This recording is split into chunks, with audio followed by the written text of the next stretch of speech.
তোমার কি বিবেক বুদ্ধি সব শেষ হয়ে গেছে?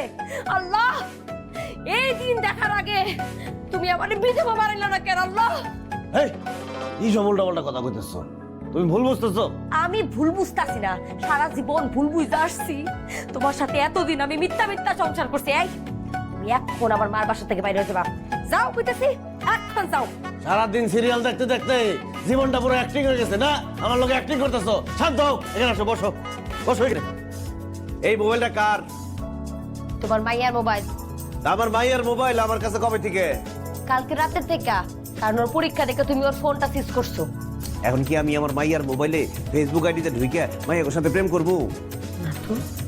এই তাইলে তুমি আমার মাইয়ার আইডিতে ঢুকে কি করতেছো? হ্যাঁ, কাম টু দা পয়েন্ট।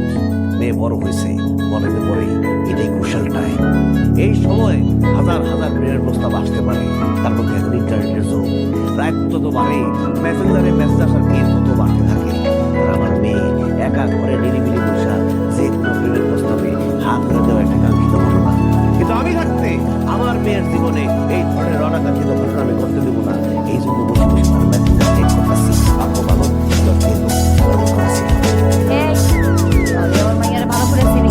তোমার আমার মাইয়ারে নিয়ে চিন্তা করো না করা। চিন্তা তো এখানেই, মাইয়াটা তোমার, সব তো তোমারই পাইব।